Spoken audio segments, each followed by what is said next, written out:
Good evening and welcome to First Baptist Church Hazel's Wednesday night Bible study. We're really glad to have you tonight and get you in out of the cold wind. Last week we were talking about how hot it was and how sweaty we were, so it shows you how wonderful it is to live in the state, such a diverse state, Texas. If we can all stand, we'll do a couple of praise songs about how amazing His grace really is. He even forgives people like me, and that's amazing.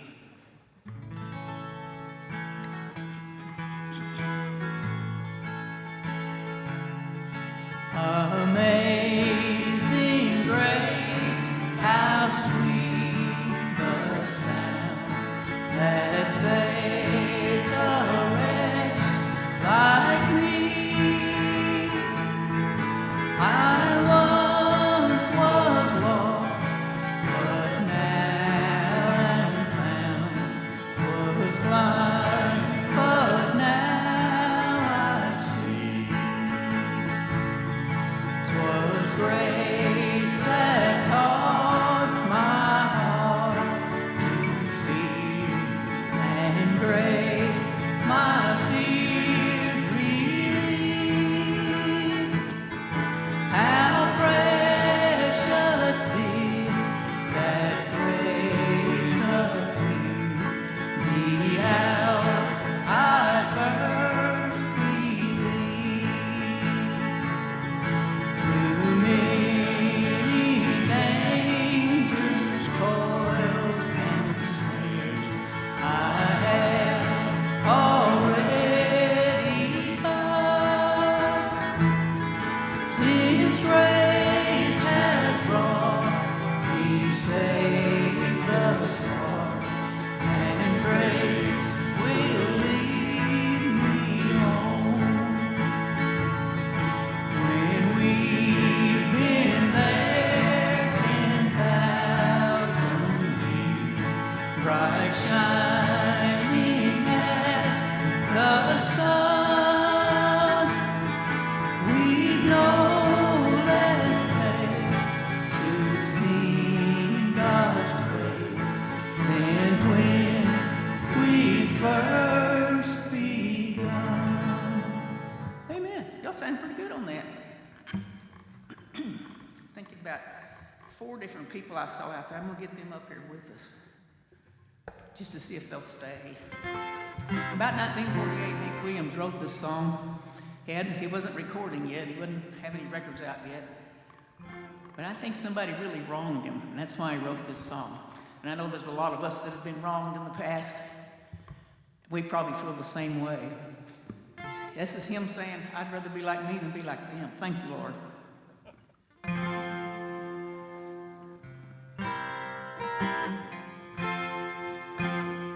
I'd rather be in a deep dark grave and know that my poor soul was saved than to live in this world in a house of gold and deny my God and lose my soul. Some people steal, they cheat and lie, for wealth and what it will buy. But don't they know on the judgment day that gold and silver will melt away? I'd rather be in a deep dark grave and know that my poor soul was saved than to live in this world in a house of gold and deny my God and lose my soul. What good is gold and silver too if your heart's not good and true? Sinner, hear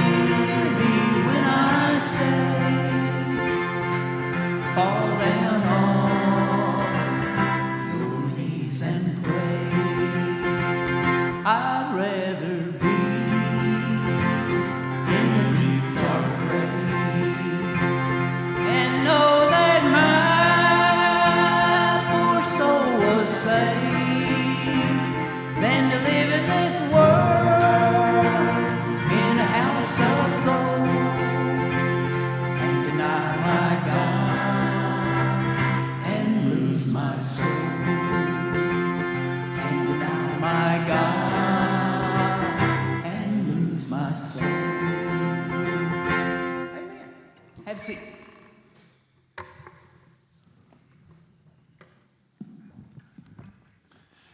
I think Job would like that song. All right, let's turn to Job chapter 20. I want to say thanks to Chris. Again, I threw him under the bus Sunday and really enjoyed doing that. I actually compared him to Kamala Harris. And so if you were, and some people didn't get that joke, so go back and look at it and ask me later, and I'll explain that joke to you if you didn't get it. But I do appreciate him filling in last week. And what happened, as I realized I was going to be out of town, I had a conversation with Chris about Job. Because if we continued in the path that we're on, we would be spending months and months still to go on Job, because it's such a long book. But the conversations that he had with his so-called friends and that they had with him tend to be thematic and groupings, and they, I won't say they're redundant, but they tend to be thematic, similar themes throughout. So Chris summarized for us, and he made some progress. He got us up to chapter 20, and I think he did 5 chapters instead of 3 that I normally do in Job. Normally I do 2, but in Job I was doing 3. He did 5. Tonight I'm going to do 10. We should get out about 11:30. It'd be great. No, I'm just going to summarize the themes of the conversations. We are going to look at verses in every one of those chapters, but I'm not going to read all of the chapters to you, because obviously that's all we would be able to do. And you can read the Bible on your own time at home. But I just want to look at the themes of what is being discussed. And there are particular things in every single chapter in Job that are wonderful observations for wisdom. And sometimes they're very sad, and sometimes they're encouraging, but they are valuable, and I want to be sure to glean those out as best I can. All right, Job chapter 20, verse 1. Then Zophar the Naamathite replied, "My troubled thoughts prompt me to answer, because I am greatly disturbed. I hear a rebuke that dishonors me, and my understanding inspires me to reply." Now, when I first read that, I thought, well, okay, here he goes. But something caught my attention in those 2 verses, so I'm going to read it again, and listen, I'll put a little emphasis. Then Zophar the Naamathite replied, "My troubled thoughts prompt me to answer, because I am greatly disturbed. I hear a rebuke that dishonors me, and my understanding inspires me to reply." Now, men, if you're having a disagreement with your wife, I hope you don't use the words "me" and "I" as much as Zophar did, because he's clearly thinking of nobody but himself. And I think it's a misnomer to call them Job's 3 friends. I think at this point, they're not friends anymore. They have a completely different kind of relationship. But Zophar has been insulted. He's offended. And whether men or women, when we are offended, our response is usually not very wise. Verse 4. "Surely you know how it has been from old, ever since man was placed on the earth, that the mirth of the wicked is brief. The joy of the godless lasts but a moment. Though his pride reaches to the heavens and his head touches the clouds." I find it ironically that he says that, by the way. Because he's full of pride. "Though his pride reaches to the heavens and his head touches the cloud." And by the way, he and his is a reference to Job, of course. "And his head touches the clouds," verse 7, "he will perish forever like his own dung. Those who have seen him will say, 'Where is he?' Like a dream he flies away, no more to be found, banished like a vision of the night." And of course, you remember that they have concluded that Job did something wrong, and that's why God is punishing him. So it's already established in the minds of Bildad, Zophar, and Eliphaz that Job is a sinner, a dirty sinner, and he did something, God knows it, and he judged him for it. And that's why all the calamities come on him. It's just that their friend Job is in denial, and they're frustrated at his denial, that he keeps claiming he's innocent, because they believe that in order for Job to be blessed again, he's got to confess the sin, get it off of his chest, apologize to God for it, and then God will take care of everything. But because Job refuses to confess whatever this sin is, then they're stuck. Not only is Job stuck, but his friends are stuck in the middle of all of this, and they want him unstuck, so this can all be over. Again, it's faulty logic, but that's their thinking. All right, Job 21. We'll look at a good portion of this. This is Job's reply. And then Job replied, "Listen carefully to my words. Let this be the consolation you give me. Bear with me while I speak, and after I've spoken, mock on." I like that, mock on. I put that on a t-shirt, mock on. Job 21:3. Mock on.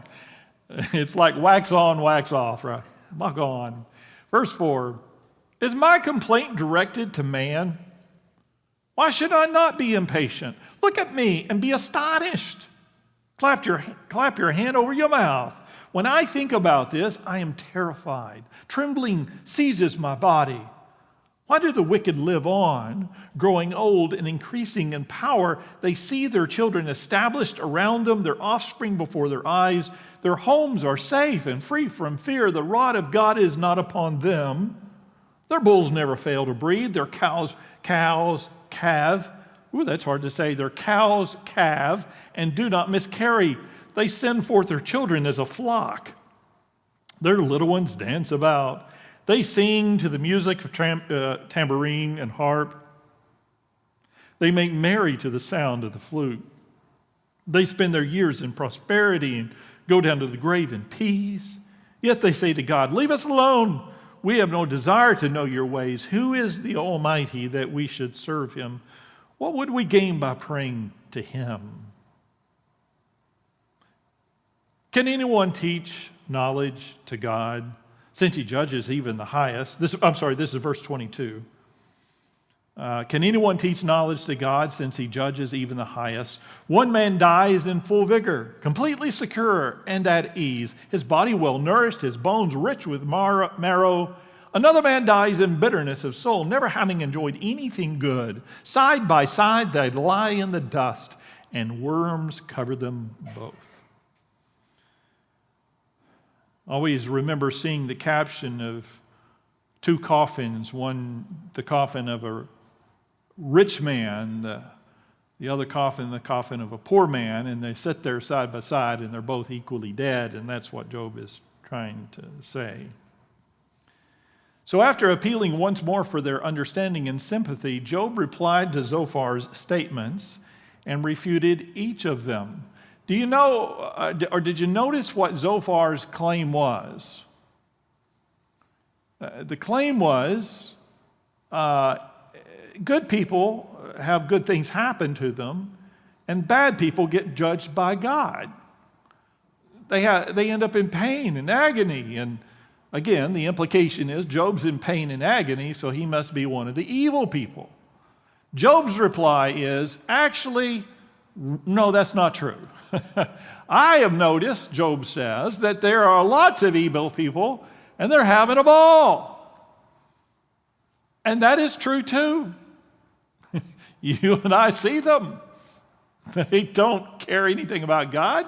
They're atheists, and they're immoral and ungodly in every sense of the word. They're egotists and charlatans and crooks, and yet they seem to be doing well in life. They get away with it.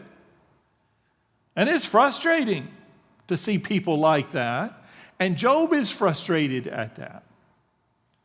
And so he says, Zophar, I don't know what people you're talking about. If you have this theology that good things happen to good people and bad things happen to bad people, you haven't been looking around very much, because there are great things happening to bad people and bad things happening to good people.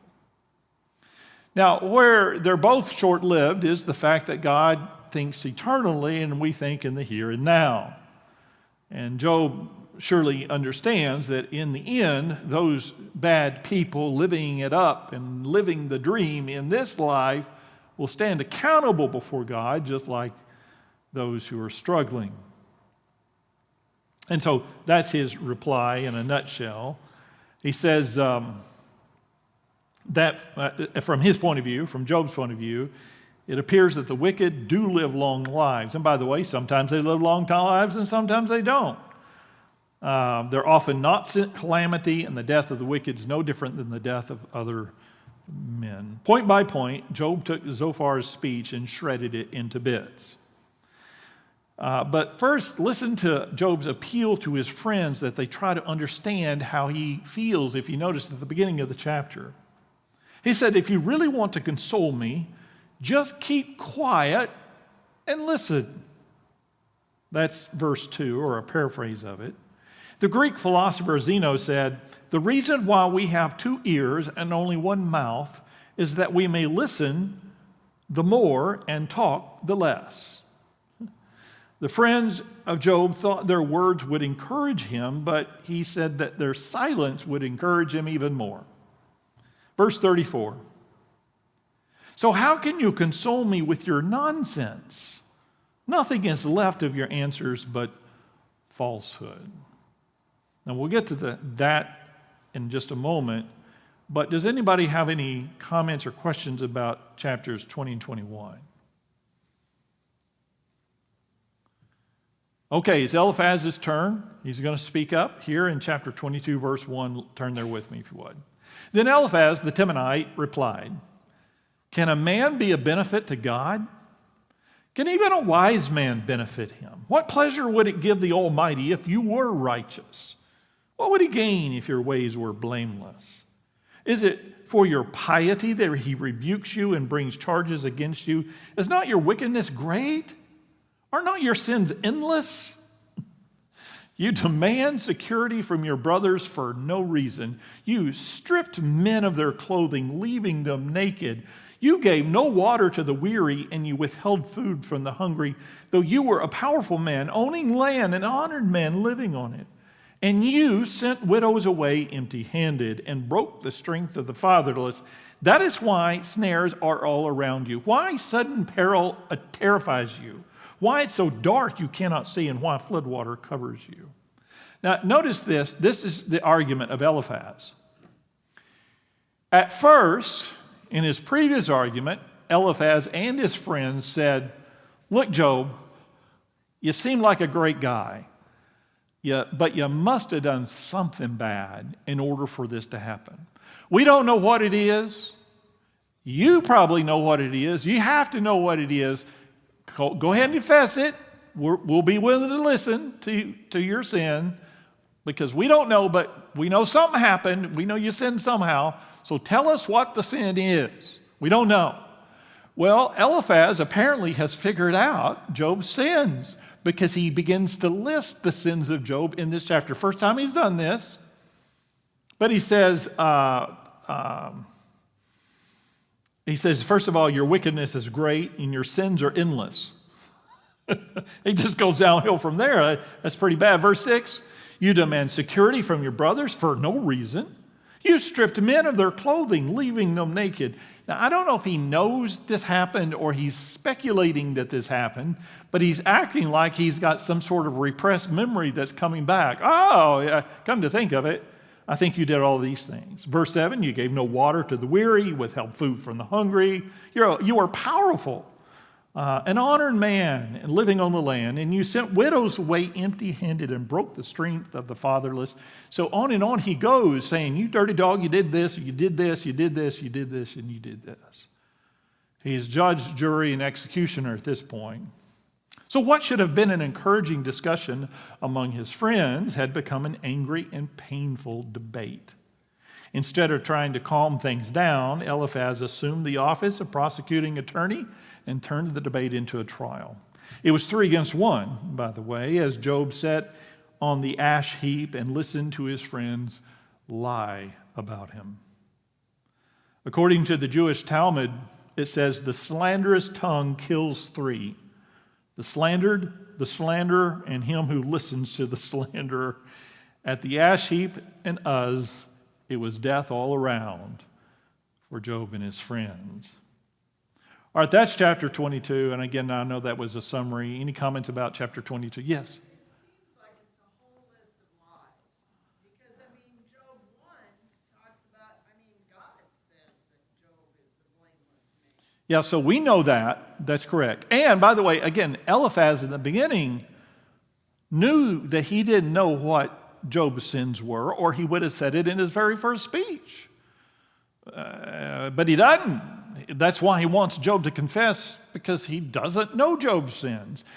So, In a way, Eliphaz may be saying all of his own sins. Yeah, maybe that's yeah, maybe that's it. I don't know. Yeah, maybe it's a confession on his part inadvertently.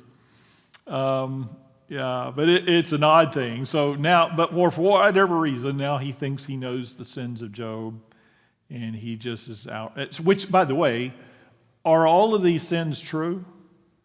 They are not. And of course, that's what Job's going to say. You're just lying about me. You're just lying. Just making up stuff. Yes?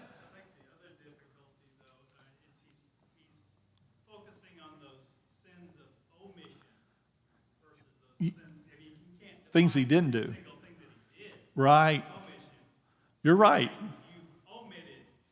You didn't do this, and you did. Yeah, that's a right. The sins of omission.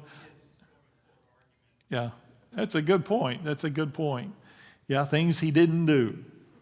But he doesn't phrase it, I think you might have not have done these things. He phrases it as though, now I remember, you did all these terrible. You didn't do all these things you were supposed to do to help others, and now you're being judged. So, all right, Job chapter 23, not to be confused with Psalm 23.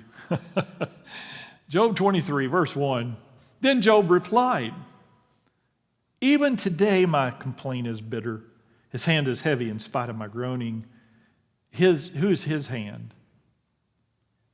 He's speaking of God. Yeah, not so much Eliphaz, so they're not helping any, but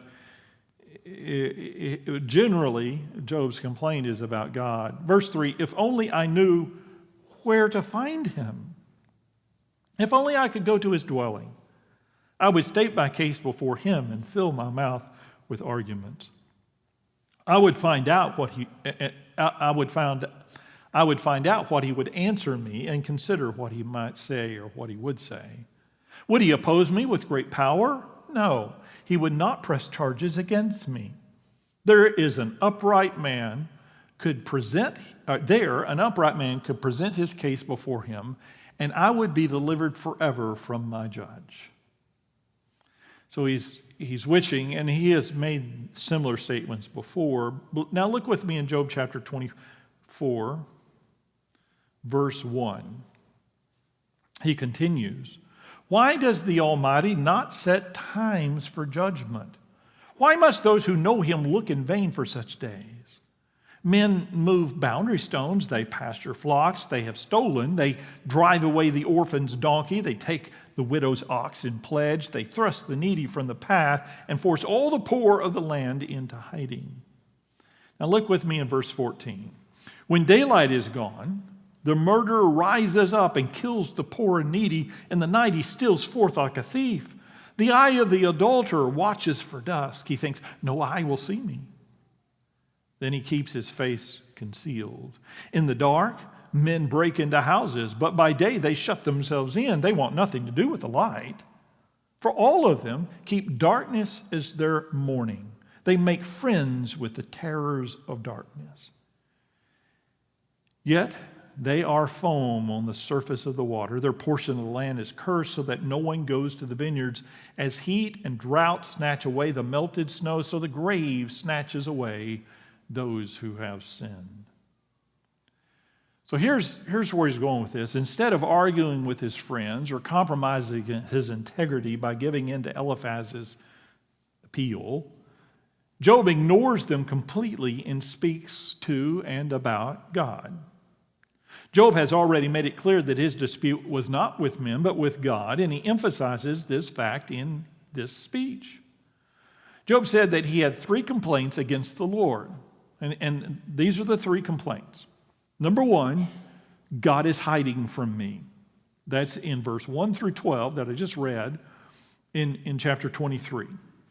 Oh, that I knew where I might find him, he says, that I might come even to his seat or to his throne, in verse 3. This was another appeal to meet with God in court and to have a fair trial. Job was prepared to state his case, present his arguments, and let God give the verdict. Job was confident that despite God's great power as a lawgiver, he would win his case, for he was an upright man, and God could not condemn the upright. In verse 7, he says, there an upright man could present his case before him, and I would be delivered forever from my judge. So he longs for his court date with God, but it doesn't seem to be coming. The second complaint, the first complaint that he made against God, is that God is hiding from me, which is ironic, by the way, because if you remember when sin entered the world through Adam and Eve, the first thing they did was hide from God. Now he's accusing God from hiding from Job. Number 2, he says, God is frightening me. This is verse 13 through 17. But he stands alone, he says in verse 13, and who can oppose him? He does whatever he pleases. Job, if you think about it, because he understood that God was the one true God, he had no other gods to turn to for help and no way to oppose God or to change his mind. You can't team up on God. It doesn't work. God runs the universe by decree, not by consensus, not by democratic vote. His thoughts and ways are far above ours, but he knows what is best, and we have to accept his will and even rejoice in it. Isaiah 55, verse 8. Normally, the doctrine of God's sovereignty is a source of strength. Then why was Job so frightened when he thought about the sovereignty of God? It was because he suffered so much and wondered what Almighty God would send him next. Maybe you've had a time in your life like that. Maybe you've had a bad day or a bad week or a bad year. And things just keep getting worse and worse, and one calamity after another calamity. And at some point you just throw up your hands and go, what's next? It just seems to be getting worse and worse and worse. You lose that hope. You lose that optimism. This will pass.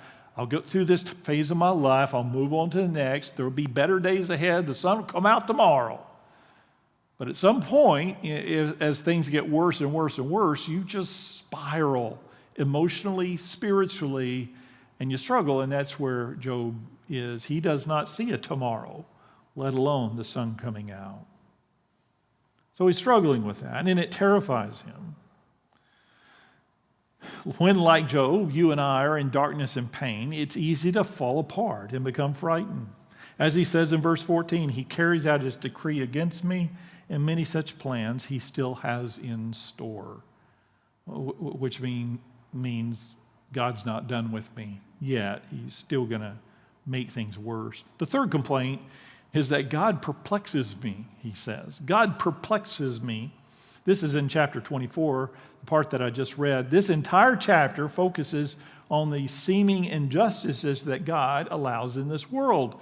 And it seems a little odd that Job starts going down all of these bad people and all these bad things that happen. He opens his speech by asking, in effect, why doesn't God have specific days to hold court? Then I could attend and tell him what I think of the way he's running the world. Job starts with injustices in the country in verse 1 through 11. Then he moves to crimes in the city in verse 12 through 17. And then he closes his speech with a curse on the wicked in verse 18 through 25. If God won't judge them, Job will. And so that's what he's doing. Again, he's dancing a very fine line here. All right, Job 25, and then we'll take a break. By the way, this is my favorite chapter. It's 6 verses long. So I'm going to read the whole chapter. How about that? Then Bildad the Shuhite replied, and if you're going to hear from Bildad, it's good, it's only 6 verses. And that was one verse, by the way, right there. Verse 2, dominion and all belong to God. He established his order in the heights of heaven. Can his forces be numbered? Upon whom does his light not rise? How then can a man be righteous before God? How can one born of woman be pure? Even if the moon is not bright and the stars are not pure in his eyes, how much less man, who is but a maggot, a son of man, who is only a worm? That's it. That's the speech right there. Short but pointless. Again, a lot of this he's already said and has been clear. He wants to have a theological discussion about the nature of God. And he's right about all of these things, but this doesn't bring Job any comfort. When I'm visiting with a family who's just lost a loved one, I can smugly look them in the eye and say, don't worry, God's got a plan. It's all fine. Well, they're hurting. They're wounded. That doesn't really help. Maybe later, a few months later, or a few years later, you have a talk with them and they begin to understand and you're able to have doctrinal discussions with them, but you don't lecture people when they're in the middle of that kind of pain. You just be there for them and love them, and Job's friends forgot that. All right, about 24 or 25, any comments? I want to say it's about to get a lot better, but it's not. All right, we're going to read verse 1 through 4 of Job chapter 26, and we'll say a few words. Then Job replied, how you have helped the powerless, how you have saved the arm that is feeble, what advice you have offered to one without wisdom, and what great insight you have displayed. Can you hear the sarcasm? Who has helped you utter these words, and whose spirit spoke from your mouth? Now, what is the implication here? Who has helped him utter those words? What spirit did speak from his mouth? Is it the Spirit of God? No, it's not. Before magnifying God's great power in the universe, Job first rebuked Bildad for giving him no help. Job had no power, but Bildad didn't make him stronger. According to his friends, Job lacked wisdom. Yet Bildad didn't share one piece of wisdom or insight. So he says, who has helped you utter these words, and whose spirit spoke from your mouth? If Bildad's words had come from God, then they would have done Job some good. And that's a good point in life. If you think you're helping somebody, or you're uttering God's words to somebody, if it does them more harm than good, it probably didn't come from God. So they would have done him some good, because Job had been crying out for God to speak to him. The conclusion is that Bildad's words came from Bildad, and that's why they did Job no good. All right, so he's going to continue his discourse now in chapter 27. Look there in verse 1. And Job continued his discourse. I told you. As surely as God lives, who has denied me justice, again, another accusation. The Almighty, who has made me taste bitterness of soul, again, another accusation. As long as I have life within me, the breath of God in my nostrils, my lips will not speak wickedness, my tongue will utter no deceit. I will never admit you are in the right. Till I die, I will not deny my integrity. And this will really be kind of the theme of the whole book. Or at least the theme of all of his discussions with his friends in all of these dozens of chapters. I will not deny my integrity no matter what. Bildad had made it clear that since God is holy, no man can stand righteous in his sight. The corollary to his proposition is that God is obligated to punish people for their sins. Otherwise, he would not be a righteous God. So if Job is suffering, he assumes, it must be that Job is sinning. So Job takes an oath, by the way, in verse 1 through 6. And once again, Job stood fast in affirming his integrity. But this time, he gave an oath. As God lives, that's the indication of an oath. And then he makes his oath. I will never admit to anything that I did not do. Among Eastern people in that day, taking an oath was a serious matter. It was like inviting God to kill you if what you said was not true. And Job was so sure of himself that he was willing to take that chance. Job also repeated his charge that God was not treating him fairly. Job had asked God to declare the charges against him, but the heavens had been silent. So Job had called for an umpire to bring him and God together, but no umpire has been provided. So Job declared that as long as he lived, he would defend himself because nobody else would and maintain his integrity. All right, Job chapter 27, I want to look down in verse 11 now. He says, I will teach you about the power of God, the ways of the Almighty, I will not conceal. You have seen all this yourselves. Why then this meaningless talk? Here's the fate that God allots to the wicked. The heritage of a ruthless man receives from the Almighty. However, many of his children, their fate is the sword. His offspring will never have enough to eat. The plague will bury those who survive him, and their widows will not weep for them. Now you notice he's talking about the wicked that supposedly is having a good time and living the long life and living the dream.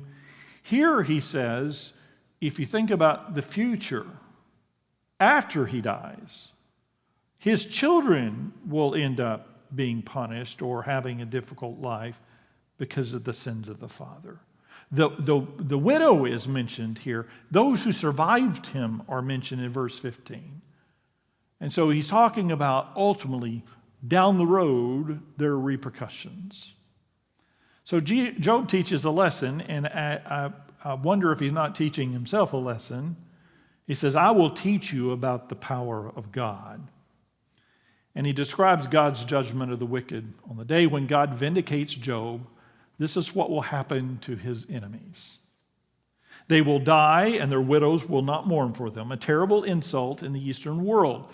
He's hinting to his three friends that this is what's going to happen to their families because they're being so mean to him.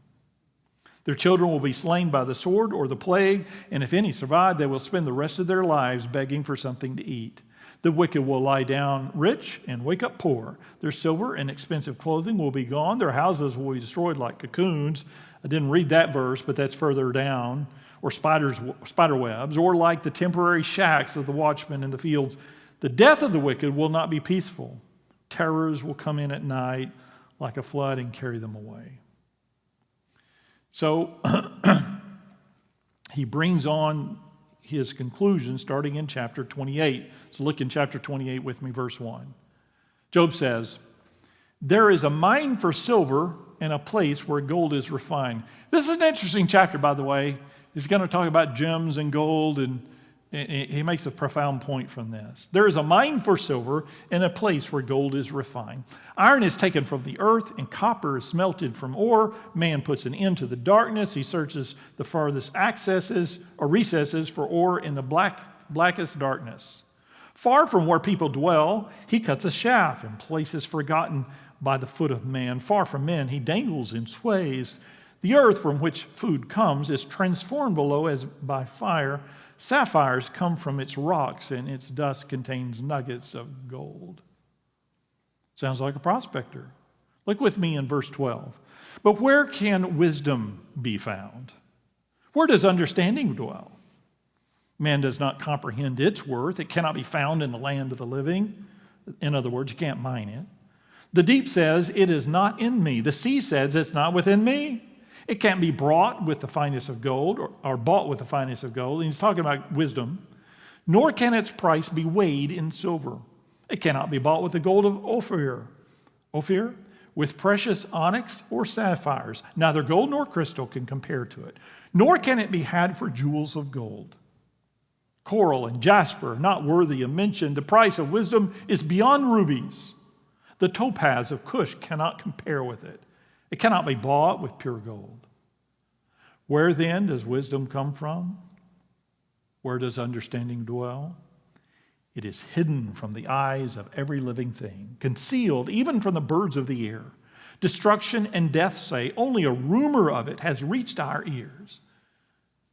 God understands the way to it, and he alone knows where it dwells, for he views the ends of the earth and sees everything under the heavens. So in this poem about wisdom, Job gives 3 answers to his question, where can wisdom be found? Number 1, he says you can't mine wisdom. You can't buy it, and wisdom can only come from God. The next step is to ask God for wisdom.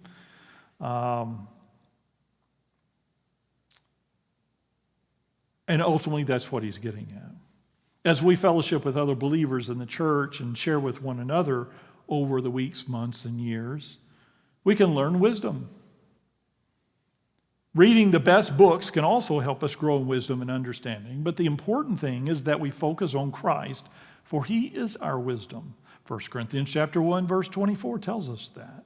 And in him is hidden all the treasures of wisdom and knowledge. That's Colossians chapter 2, verse 3. The better we know Christ, and the more we become like him, the more we will walk in wisdom and understand the will of God. All right, we're almost there. Okay? Job 29.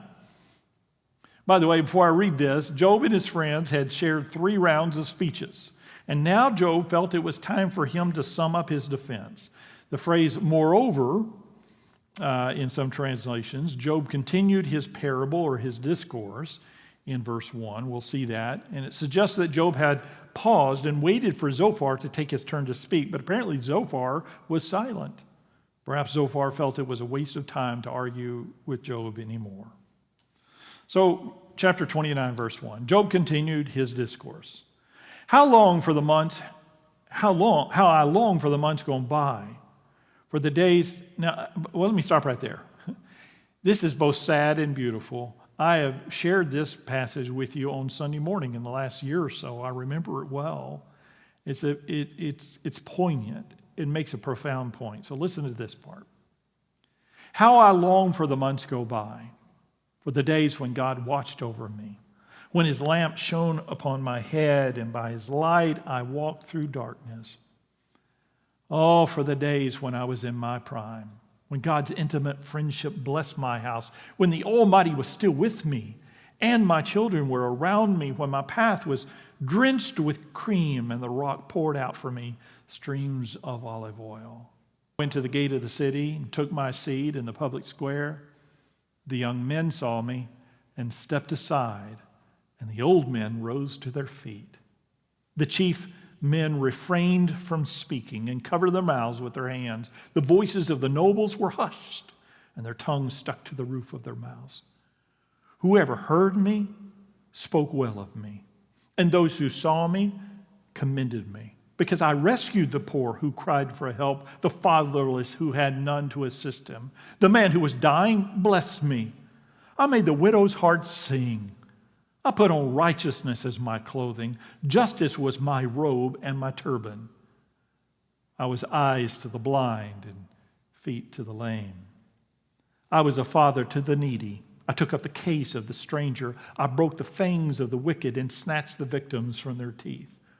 I thought, I will die in my own house, my days as numerous as the grains of the sand. My roots will reach up to the water, and the dew will lie all night on my branches. My glory will remain fresh in me.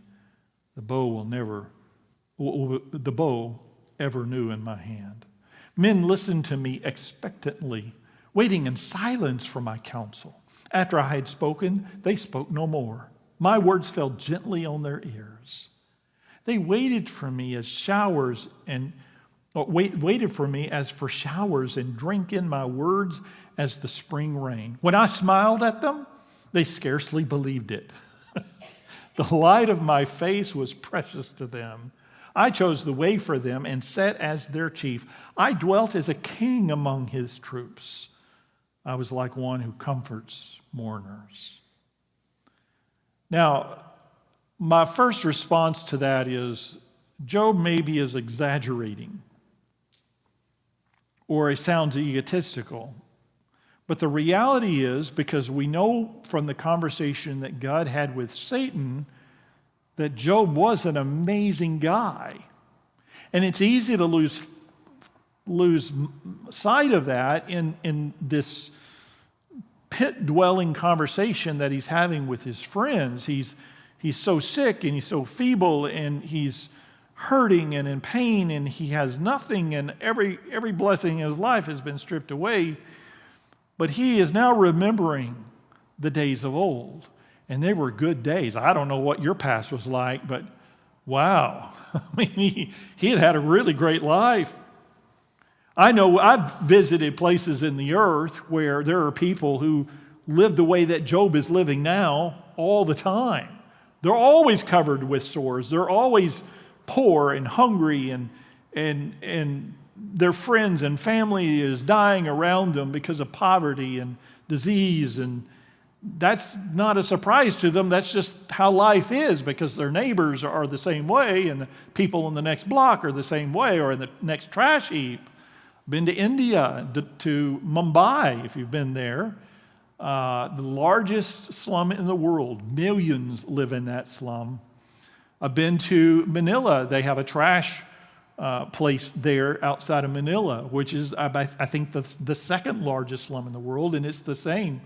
Just throngs of Filipinos live there in poverty, eating trash and rubbish. And in Mumbai, just like in the Philippines, in these slums, there's no running water. There's no trash services to pick up the trash or ambulance services to pick up the bodies when they die. They just rot there in the trash. So it's a rancid, horrible, awful place. And these people are experiencing what Job experienced, except they don't have any good days in the past to look at. That's their life. But Job sees the contrast because he's lived now both extremes in his life, from the best life that anybody could ever hope for to the worst. And now he's remembering. And I appreciate his writing this down so we have a better perspective about the kind of guy that he was. People longed to hear from him. He was a celebrity, not based on his position or his title, but just on his character alone. Isn't that something? I've known people like that they were famous just because of their character, the kind of person that they were and lived in their life. So he's remembering.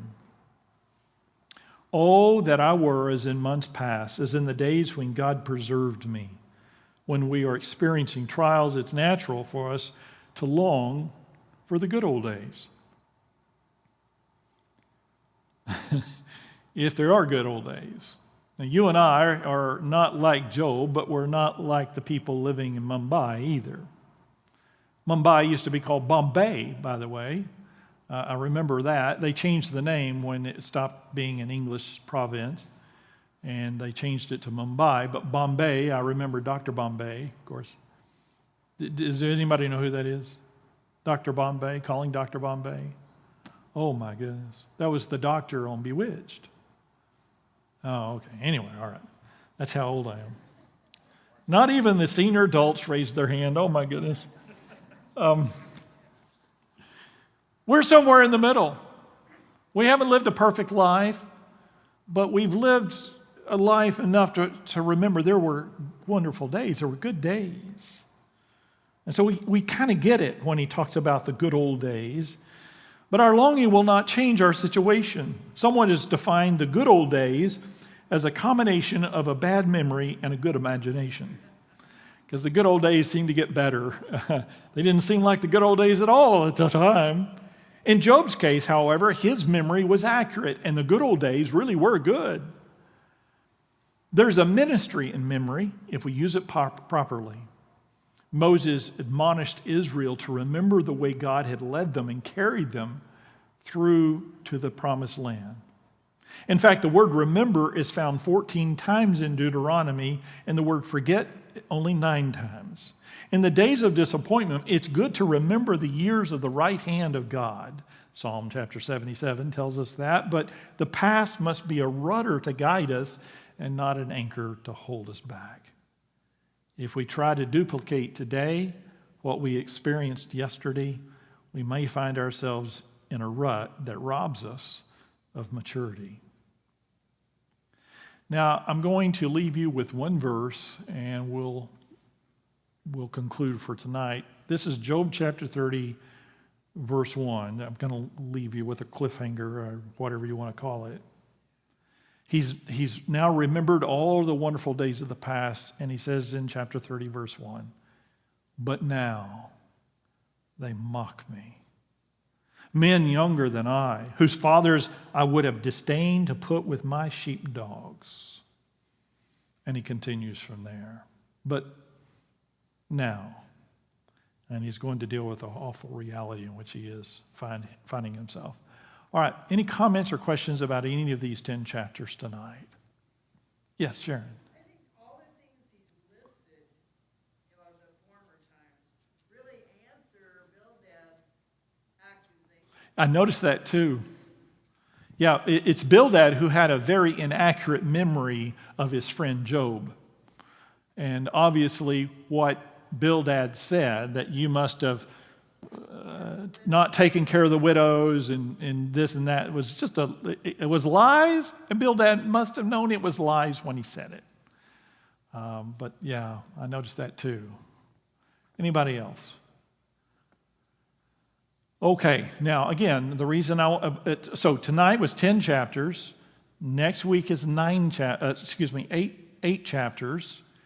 And then we're going to spend 1 week on God's response. So next Wednesday is the last of Bildad, Zophar, Eliphaz, and Job.